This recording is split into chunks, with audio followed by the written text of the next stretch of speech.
오늘은 우리 교회가 다른 교회들과는 한 주일 늦게 맥주 감사 주일로 지킵니다. 그렇지만 더 많은 하나님의 은혜가 여러분들에게 임하고 그래서 더욱 감사로 충만할 수 있기를 축원합니다. 수장절, 맥주절 이건 하나님께서 제정하신 겁니다. 감사라는 거예요. 감사. 감사를 놓치지 말라는 거예요. 지금까지는 목축 문화 속에서 살아왔지만 이제 젖과 꿀이 흐르는 가나안 땅에 들어가서 너희들이 정착해서 살게 될 건데 목축이면 정착할 수가 없어. 이곳저곳 풀 따라 양을 몰고 돌아다녀야 되니까 이제는 농사 짓는 문화 시대야. 그래서 너희들이 정착하게 살게 될 거다. 농경 문화 속에 들어가서 너희들이 살면서 그곳 생활에 잘 적응하고 그리고 풍요로운 삶을 살 수 있어야 되지 않느냐. 그것을 놓치지 말아야 된다. 그리고 앞으로 누리게 될 그 풍요로운 삶, 그 풍요로운 삶은 너희들의 수고, 너희들의 노력, 너희들의 애씀 그것으로 말미암은 것이 아니라 순전히 하나님의 은혜의 결과임을 기억하여서 감사로 이끌리는 삶, 감사로 이끌리는 삶을 살 수 있어야 된다. 그래서 절기를 지키라고 하나님께서 명령하신 것입니다. 하나님을 위해서 있는 것이 아니고 우리들의 삶, 우리들의 삶이 더욱더 풍요로운 삶이 되어지도록 그리고 그와 같은 풍요로운 삶의 결과는 순전히 하나님의 은혜의 결과있음을 그걸 깨닫게 되면 감사로 이끌리는 삶을 살아들일 수 있기 때문에 하나님께서 이와 같은 절기를 지키라 명령하셨음을 잊지 말아야 할 것입니다. 그런데 문제는 뭡니까? 오늘 우리들이에요. 오늘 우리들.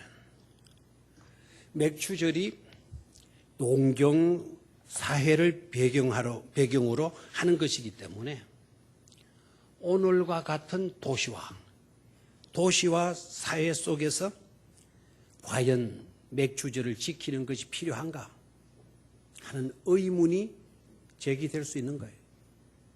우리는 농사 짓지 않지 않냐.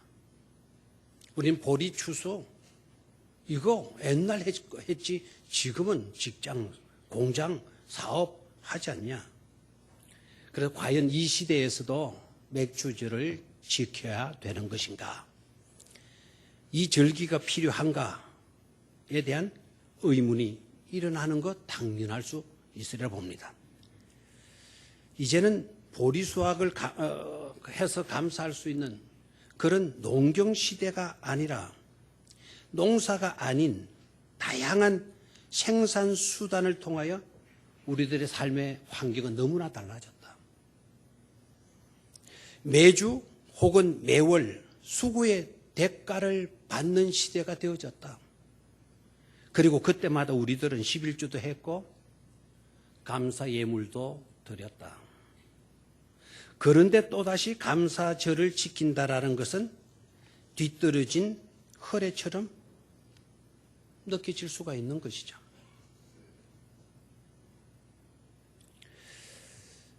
어떤 경우에는요, 다 교회들마다 그런 교회는 없겠지만 아마 그런 교회도 있으리라 생각을 해요.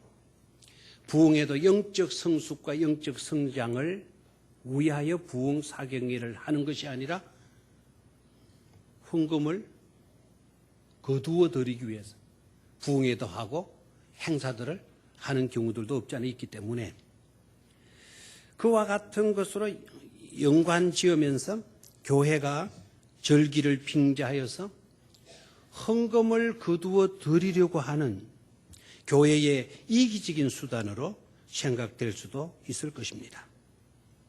사실 그와 같은 교회도 없잖아 있기 때문에 충분히 그와 같이 생각할 수도 있으리라 생각을 해요. 여러분 어떻습니까? 우리들은 과연 이 시대에서 맥주 감사주의를 지키는 것이 맞을까요? 아니면 이건 농경사회가 아니고 이제 우리가 산업사회에 접어들기 때문에 아마 이 중에서도 보리를 심어가지고 보리를 수확해가지고 오늘 감사주의로 지켜야지 아마 우리 성도님들 가운데도 거의 없으려 생각을 해요. 이게 고민인 겁니다. 그러나 우리가 잠시 생각을 좀 깊이 해보아야 될 필요성이 있는 것은 맥주절은 인간의 아이디어로 말미암은 것이 아니다. 하나님께서 맥주절을 정하시고 하나님께서 이 절기를 지키라고 하셨으면 거기에 하나님의 뜻과 목적이 반드시 있을 것이다. 그게 뭘까?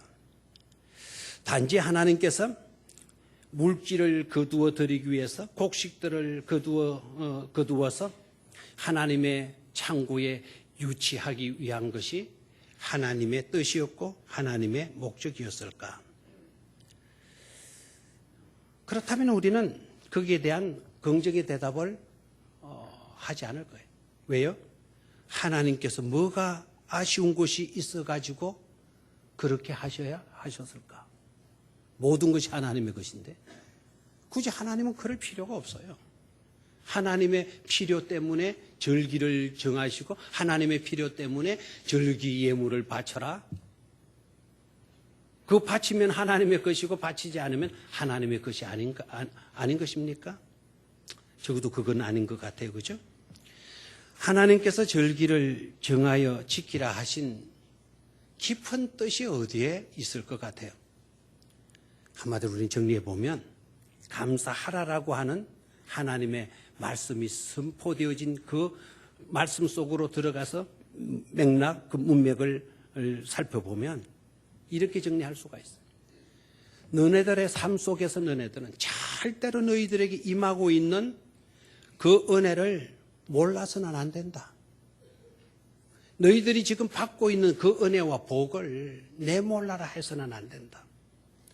또한 알았더라도 그냥 은근슬쩍 지나쳐버리는, 감사를 놓쳐버리는 그런 일들이 너희들에게 일어나서는 안 된다. 반드시 너희들은 삶 가운데서 은혜를 알고 은혜를 놓치지 말고 감사할 수 있어야 된다.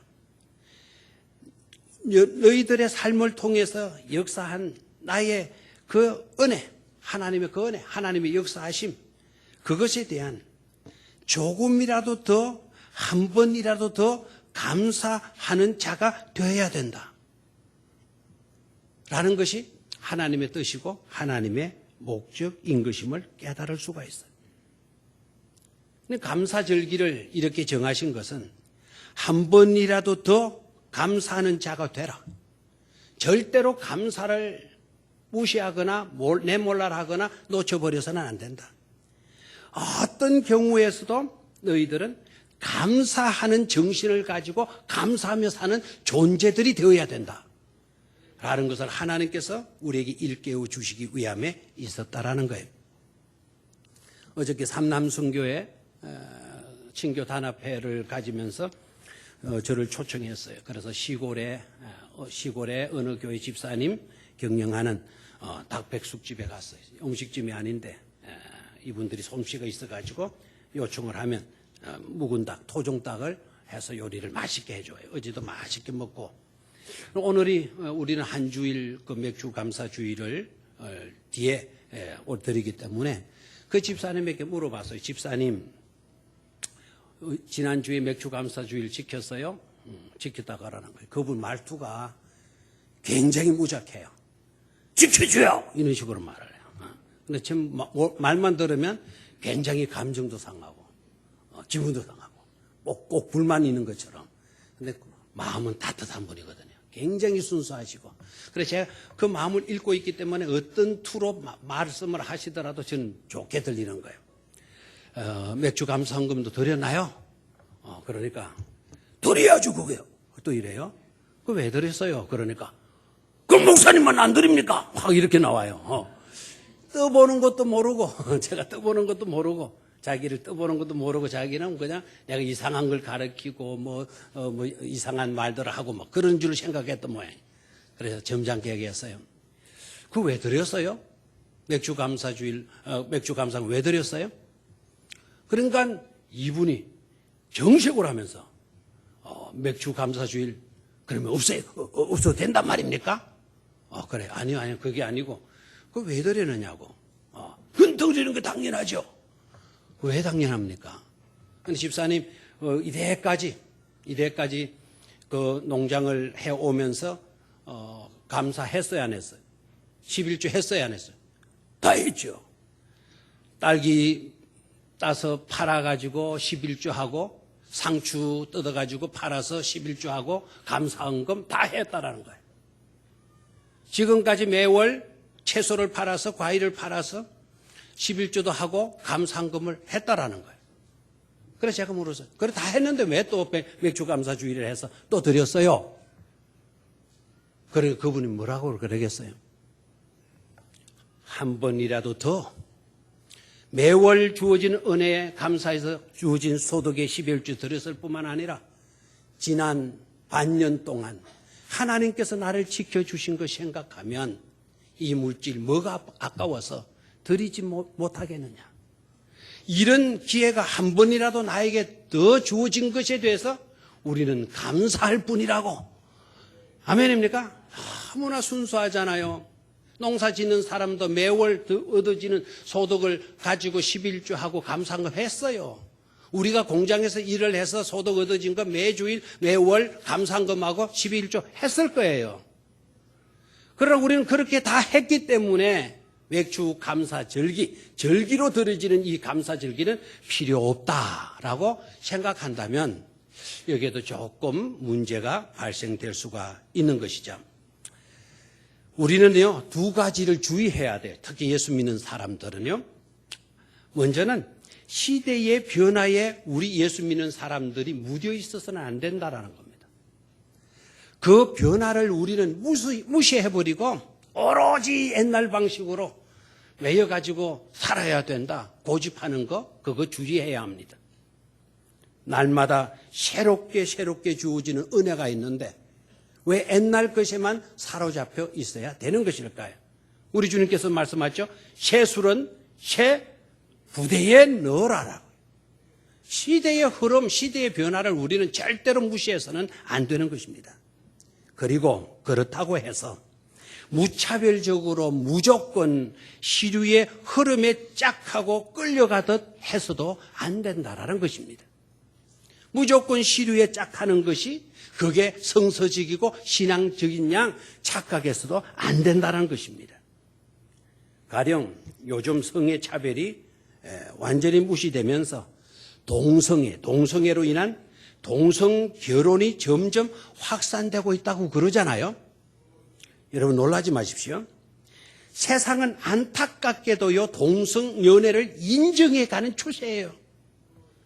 우리나라는 예외인 줄 압니까?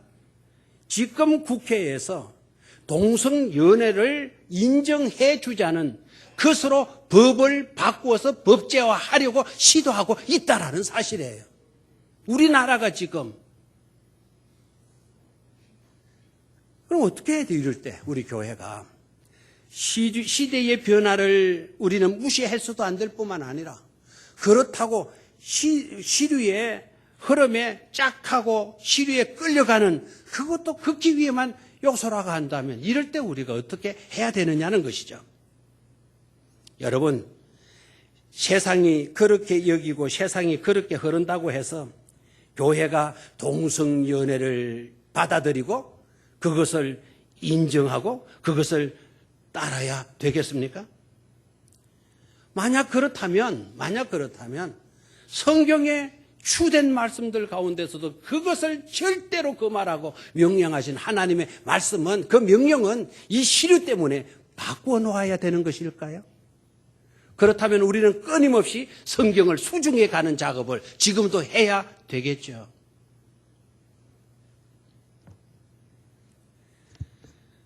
동성애는 안 돼요. 동성애는. 시류가 아무리 흘러도 동성애는 안 돼.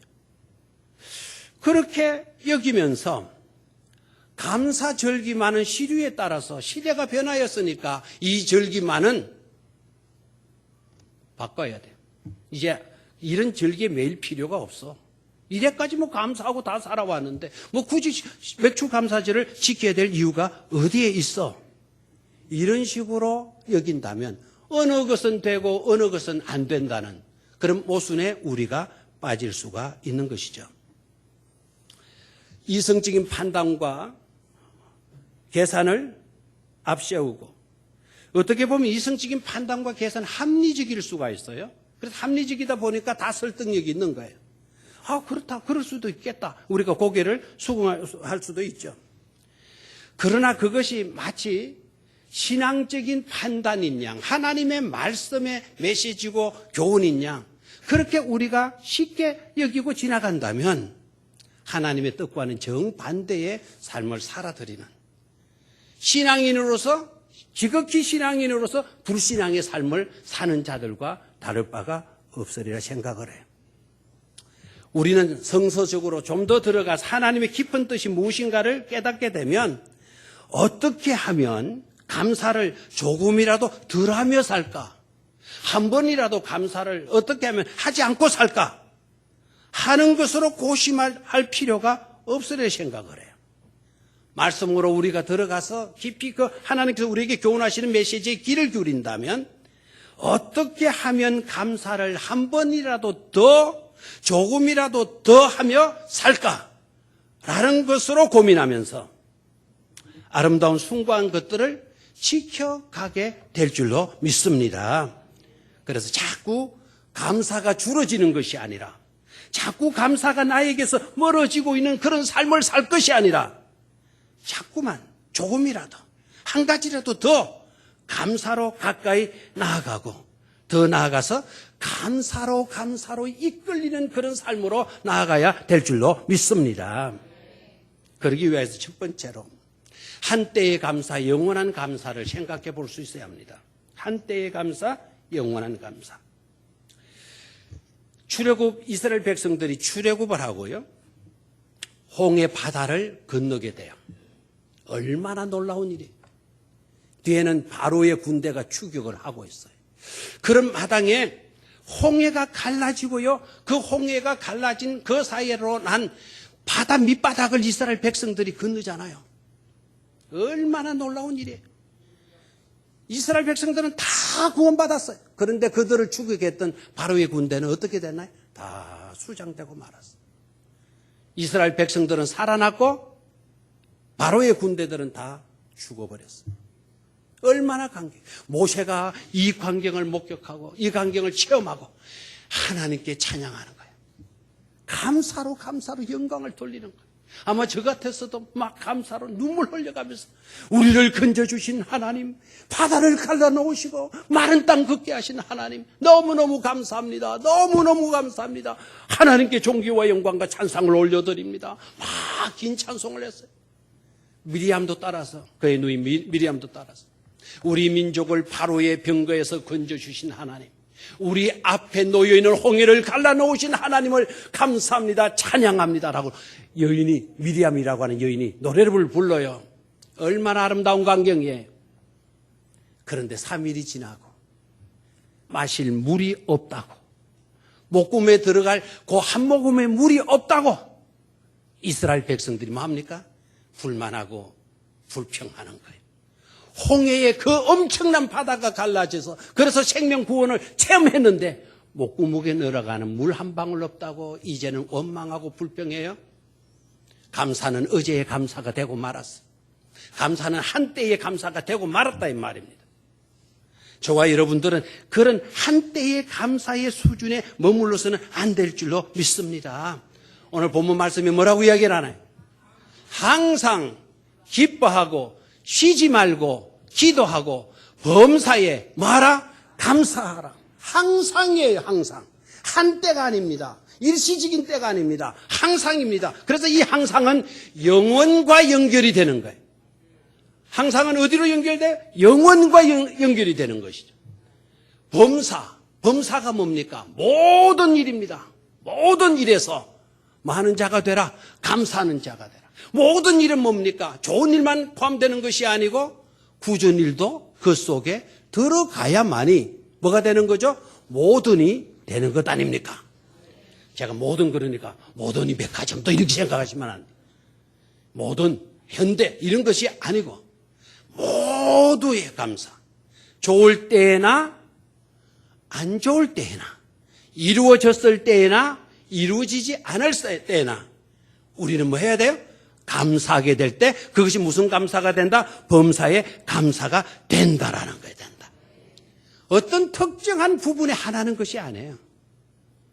큰일 그게만 하나는 것이 아니에요. 작은 일에서까지 감사가 되어질 때 범사의 감사가 되어지는 것이죠. 또 뿐만 아니라 이 감사는 우리가 이 땅 위에서 사는 동안 감사인 것처럼 보이지만 그렇지 않습니다. 이 감사는 영원까지 이어지는 것이고 하나님의 나라에까지 이루어지는 것임을 깨달아야 돼요. 자, 신바람 나는 거는요, 신바람 나는 장면을 제가 지금 소개할 건데, 천국 보좌, 하나님의 나라, 하나님의 보좌 앞에 누가 앉아 있는 줄 아시죠? 12장로들이 앉아 있어요. 하나님의 보좌 앞에 자기 자리에 딱 앉아 있어요. 그런데 천사가 나타나서 어떤 메시지를 선포했어요. 그랬더니 하나님의 보좌 앞에 자기 보좌에 앉아 있었던 24장로들이요. 24장로들이 일어나서 자리에 엎드리고 그리고 하나님을 경배하여 말하는 이야기 들어봐야 돼요. 자, 계시록 11장 15절에서 17절 같이 읽습니다. 계시록 11장 15절 17절.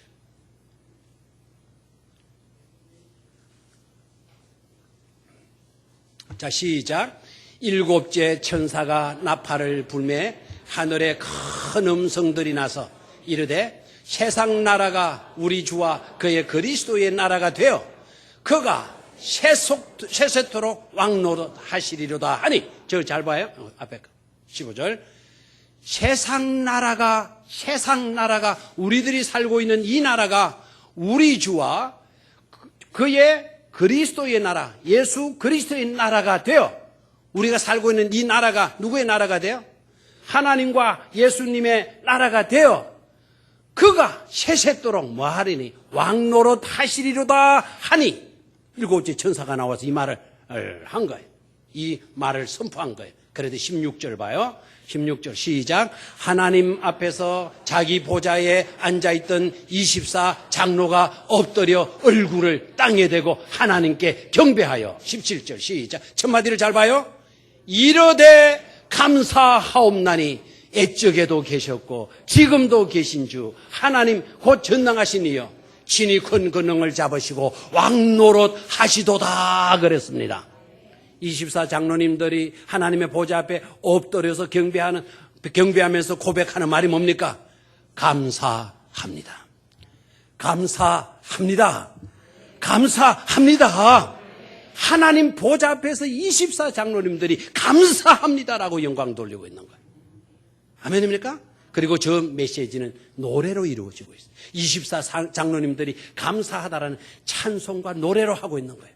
사랑하는 성도 여러분, 이 땅에 살면서 저와 여러분들이 어떤 환경에 놓이든지 간에 감사하게 되면 보좌의 앞에서 24장로들이 감사하나이다 라고 하는 말과 합쳐지게 될 줄로 믿습니다.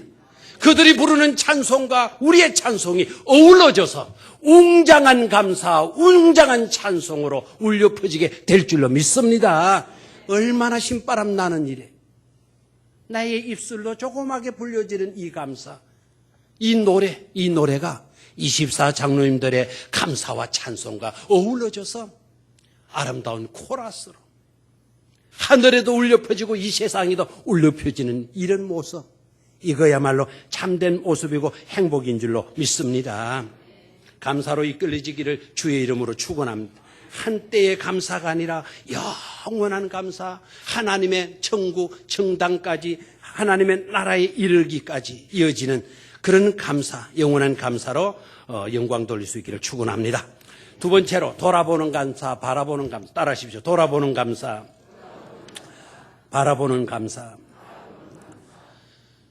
예수님께서 나사로의 무덤 앞에 가셔요.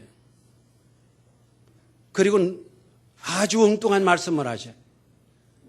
무덤의 문을 열어라. 무덤 문을 열어라.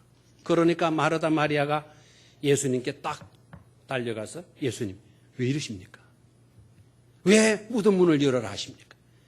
안 그래도 썩어가지고 아주 불쾌한 냄새가 나는데 왜 문을 열어라고 하십니까?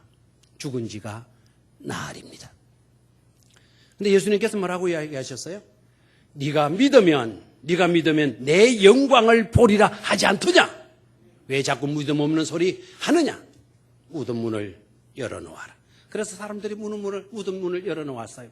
자, 무덤 문이 열렸다면 우리 주님이 그 다음 하실 일이 뭘까요? 무덤 문을 열어놓으라고 하셨다면 그 다음에 하실 일이 뭘까요? 나사로야 나오라 명령하시고 나사로를 살리는 일을 하셔야 되잖아요. 그런데 여러분 보십시오. 그 광경을 절대로 놓치지 마시고 무덤 문을 열어놓았더니 우리 예수님께서 나사로야 나오너라 명령하시기 전에 하늘을 우러러 아버지여 내 기도를 들으시는 줄 제가 믿습니다 라고 이야기를, 아버지여 내 기도를 들으신 것을 감사합니다. 내 기도를 들어주신 것을 감사하나이다. 내 기도를 들어주신 것을 감사하나이다. 들어주신 것을 감사하나이다. 이 말을 놓치지 말아야 돼요. 들어주셨다면 지난날에 들어주신 사건들을 뒤돌아보면서 하나님께 뭘 드리고 있나요? 감사하나이다 고백하고 있는 거예요. 그러면서 또 이어서 하시는 말씀, 항상 내 말을 들으시는 줄을 내가 알았나이다. 그래. 내가 이와 같은 일을 행할 것인데 그것이 나를 위함이 아니고 여기에 모여있는 아직도 예수 그리스도를 구주로 믿지 못하는 이 무리들을 위한 것이니 아버지여 내 기도를 들어주실 줄을 믿습니다. 이 기도 마치고 난 뒤에 나사로야 나오너라라고 외쳐요. 그랬더니 죽은 자가 배에 동인 채로 무덤 밖으로 뚜벅뚜벅 걸어 나왔다는 것 아닙니까? 놀라운 기적이 거기에 일어난 것을 볼 수가 있어요. 여기서 우리 주님의 모습, 어떤 모습인가를 생각할 수 있어야 돼요. 우리 주님 모습 돌아보면서 감사하셨고, 아직은 아니지만, 아직은 나사로가 살아나오지 않지만, 아직은 썩은 냄새가 나지만, 그 캄캄한 무덤이 캄캄하지만 앞으로 되어질 일, 살아나올 일, 그것을 바라보면서 우리 주님은 감사하고 계셨다는 사실이에요. 감사로 이끌리는 삶을 우리가 어떻게 살아갈까요? 뒤돌아보고 감사하고 내다보면서 감사할 수 있는 삶을 살게 될 때 우리는 감사로 이끌리는 삶의 주인공이 될 줄로 믿습니다. 맥주 감사주일도 우리가 그런 쪽에서, 그런 관점에서 해석할 수 있어야 돼요. 6개월 지나왔어요. 6개월 동안 지켜주신 하나님, 그 순간순간 그 위기 속에서 말 못할 상황 속에서 나를 지키시고 돌봐주신 하나님을 돌아보면서 마고 감사하고, 아직도 부족하고 여러 가지 연약함에도 불구하고 앞으로 남은 6개월 동안을 지켜주실 것을 바라보면서 감사하는 자로 그렇게 맥주주를 지키게 되어질 때 저와 여러분들은 감사에 이끌리는 삶의 주인공들이 될 줄로 믿습니다. 이런 삶이 복된 삶인 줄로 믿습니다. 마지막 세 번째로 놓쳐버린 감사, 선택된 감사. 한번 따라하십시오. 놓쳐버린 감사, 선택된 감사. 마지막으로 우리가 감사로 이끌리는 삶이 되기 위해서는 놓쳐버린 감사. 내게 있어서 놓쳐버리고 있는 감사는 없는가? 내가 선택하지 못하고 있는 그런 감사가 혹시 내 삶에 있지는 않는가? 라는 것을 살펴볼 수 있어요. 한 번은 바리새인 시몬이요, 예수님을 초청해요.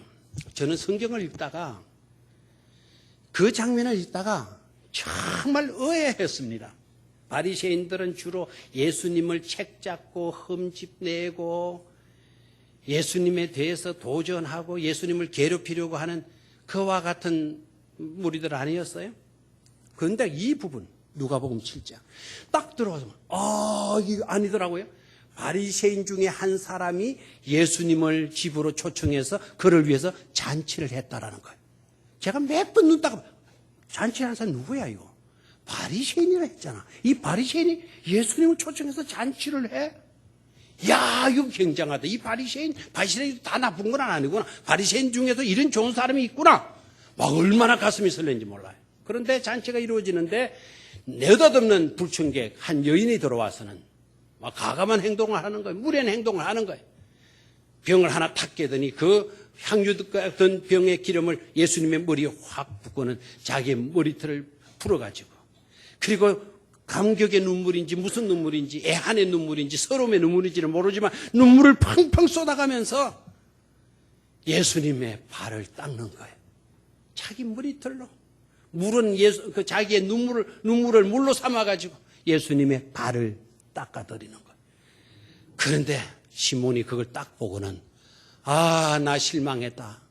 나 예수 괜히 초청했다.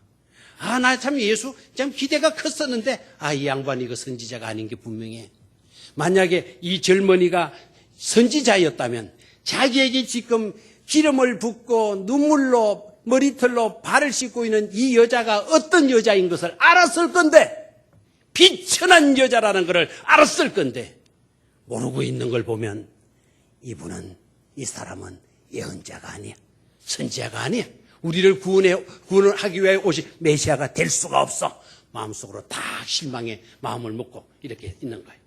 그걸 예수님이 알까요? 모를까요? 예수님이 아시잖아요. 그 마음을 꿰뚫어 보신 예수님께서 시몬아라고 불러요. 시몬아. 내가 한 이야기를 해줄까? 여기에 빚을 엄청나게 진 사람이 있고 조금 빚을 진 사람이 있다. 주인이 너그러워가지고는 요즘 빚잔치 한다 그러나요? 뭐 한다 그러죠? 이 두 사람이 진 모든 빚을 다 탕감하여 주었다. 시몬아, 두 사람 중에 더 감사하고 더 감격하고 더 기뻐하는 사람은 누구일까? 여러분도 쉽게 대답하겠죠? 어떤 사람이겠어요? 많이 탕감받은 사람. 수십억의 빚을 다 탕감받은 사람.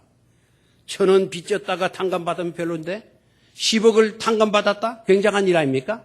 그래서 많이 탕감을 받은 자입니다. 라고 물었어요. 대답을 했어요. 그랬더니 예수님 말한 줄 네 대답 정확했다. 너 대답 정말 잘하는구나. 바르게 네가 판단하고 대답을 했구나. 시몬아 잘 들어라. 나는 너의 집에 왔을 때 너는 나에게 손 씻을 물도 주지 않았지. 내가 너희 집에 왔을 때 너는 나에게 반갑다고 얼굴에 입맞춤의 인사 키스도 해주지 않았지. 내가 너희 집에 왔을 때 초청받아 왔을 때 너는 나에게 머리에 기름을 부어주지 않았지. 그런데 이 여인은 네가 하지 못한, 네가 놓치고 있었던 그 일을 이 여인이 다 행하여 주었다. 내 머리에 기름을 발라주었고 내 얼굴에가 아니고 내 발에까지 입맞춰 주었고 그리고 눈물로 내 발을 씻어 주었지. 왜인 줄 아니? 왜인 줄 아니? 이 여인은 많은 죄가 있었지만 그 죄를 다 용서받았기 때문인 거야. 용서받았기 때문에. 예수님의 은혜를 받았어. 이분이 내 죄를 사하여 준 거예요. 모두가 나에게 손가락질 했지만 이분만큼은 나를 품어주었어. 그리고 나의 모든 죄값을 다 치러주셨다라는 것을 이 여인이 알았기 때문에 오늘 이렇게 한 것이다. 여러분, 이 사건에서 우리가 발견해야 될 요소가 바로 뭡니까? 시몬 예수님을 불러서 잔치했어요. 그러나 그는 놓치고 있는 감사가 있었어요. 그러나 이 여인은 선택된 감사를 선택하고 있는 거예요. 여러분, 지혜로움과 어리석음의 차이가 뭡니까? 어리석음은 여러분 앞에 놓여져 있는 감사거리가 있는데도 그 감사를 선택하는 것이 아니라 그것을 붙드는 것이 아니라 붙들지 말아야 할 원망과 불만과 불평을 선택하고 그것을 움켜쥐는 데 있어요. 그게 어리석음이에요. 지혜로움은 뭡니까? 여러분 앞에 놓여 있는 불평도 있고 불만도 있고 여러 가지 뭐라 그러나요? 불평, 불만 또 뭐가 있나요? 불평, 불만, 원망. 갑자기 생각이 안 나네. 여러분 앞에 없어서 안 보이는 모양이죠. 그런 것이 있다 하더라도 지혜로운 사람은 뭐를 찾아내는 거예요? 감사를 선택하고 감사를 움켜쥐는 자들이란 말이에요. 여러분들은 지혜로운 자입니까? 어리석은 자입니까? 제발이지 왜 하필이면 감사거리도 있는데 감사는 놓쳐버리고 원망과 불평을 선택해서 왜 그것을 움켜잡고 가슴에 품고 두고 사는 것입니까? 우리는 그런 어리석음을 범하지 말아야 될 줄로 믿습니다. 질문해 봅니다. 감사의 어머니는 누구일까요? 감사의 어머니는 누구일까요? 누가 감사를 낳을까요? 예? 원고를 장로님은 예배 전에 다 읽어보셔요. 감사의 어머니는 겸손이에요. 겸손한 자는 감사를 항상 낳아요. 그래서 겸손한 자는 감사하는 거예요. 그러면 원망과 불평과 불만의 어머니는 누굴까요? 교만. 겐또죠, 겐또? 예. 짐작이죠, 짐작? 여러분, 교만한 자는 절대로 감사할 수가 없어요. 교만한 자 감사? 형식적입니다. 교만한 자는 항상 내가 잘났다는 의식을 갖고 있기 때문에 좋은 일이 주어져도 당연히 주어지는 것으로 생각을 해요. 감사가 제대로 나올 수가 없어요. 겸손한 자는 항상 자기는 부족하다 생각해요. 그런데 나에게 뜻밖의 은혜들이 주어지고 있는 거예요. 생각해보니 나는 형편없는데 내가 이렇게 잘 되는 거는 그 자체가 바로 뭡니까? 은혜라, 은혜.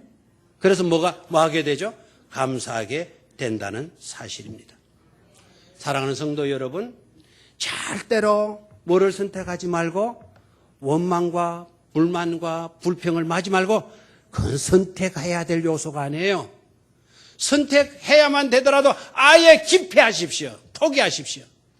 들여다보고 이거 원망이네? 난 선택 안 해요. 여러분, 원망과 불평할 수밖에 없는 상황 속에서도 잘 보이지 않은 것이라도 작은 것이라도 감사할 수 있는 거리들을 선택해서 감사하며 사시기를 축원합니다. 왜 원망하며 살아야 되는데요? 왜 불만하며 살아야 되는데요?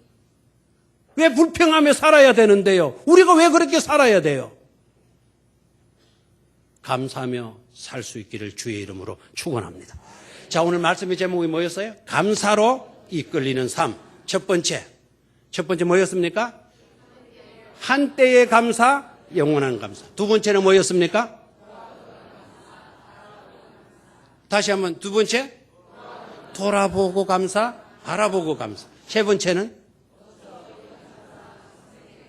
그렇죠. 놓쳐버린 감사, 선택된 감사. 이제를 깨닫고 감사로 날마다 이끌리는 그런 삶을 살 수 있기를 주의 이름으로 축원합니다.